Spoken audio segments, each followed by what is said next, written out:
Vegetable growing should be easy and productive. If it's not, you're doing something wrong. As a market gardener, I learned what it takes to get the most from a vegetable garden. And today, we use these same techniques to grow a year-round supply of vegetables for our family. So if you want to start growing a serious amount of your own food without sucking up all of your time and money, stick around. I'm going to show you 3 common mistakes that most home growers make, and any one of these could be killing the true potential of your growing space.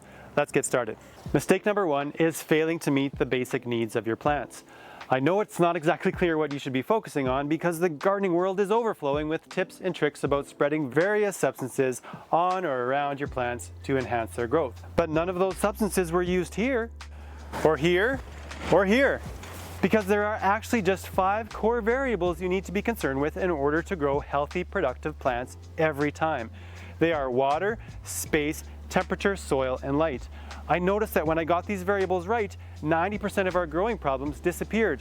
And this realization gave me a massive sense of relief because it meant that we could just focus on this short list of 5 variables. Our results today speak for themselves, and my students are now finding success with crops after years of failure.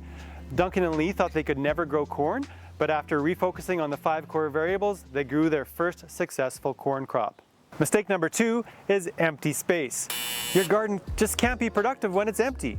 The average home grower will plant their garden fairly late in the spring and harvest crops as they mature.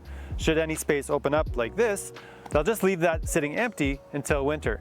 But any empty space during the growing season is a missed opportunity to grow more food. We want to keep every bed actively growing for as long as possible.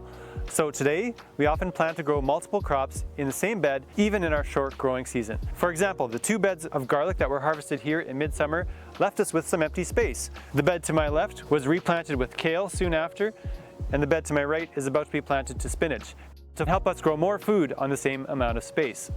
Now the tricky part about planting multiple crops is the timing. We can't just draw one site plan of our garden because the crops are changing all the time. So I developed a new time-based planning system that helps us plan and prepare for these crop changes throughout the season. The planning method works so well that I now teach it to my students like Chris, who use it to master planning and keep his growing space active for the entire season. Mistake number 3 is working too hard. If you're not gardening with ease, it's ultimately not going to be sustainable, and you'll never be able to scale up production to meet the needs of your family.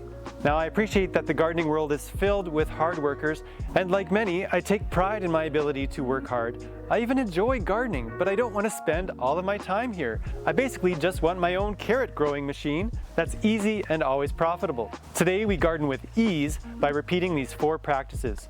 We evaluate the importance of every garden-related task, we automate those tasks whenever possible, standardize our growing systems to keep our tasks simple and efficient, and we eliminate any tasks that were never necessary in the first place.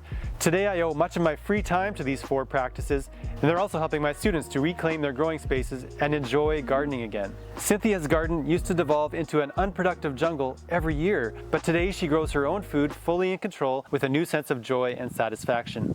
Thanks to our ability to overcome these common mistakes, vegetable growing is productive, fun, and meaningful for our family. I'm now on a mission to help more home growers experience the same level of success. So I started the Vegetable Academy to share our methods with you. I even put together a free workshop so we could dive deeper into the major breakthroughs that I've introduced to you in this video. This is an interactive workshop so you can ask questions along the way, and at the end you'll get a couple of bonuses including these 3 free workbooks that will help you start implementing our techniques in your home garden. To get started, just click the link somewhere around this video.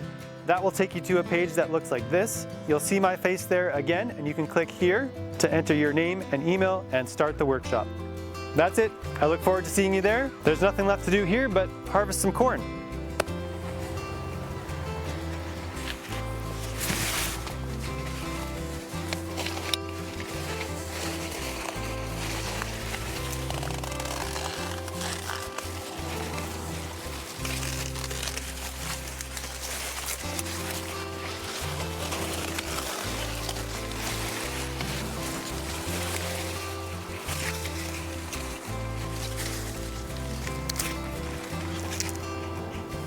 What? You're still here? I told you, all I'm doing is harvesting corn. Get over to the workshop.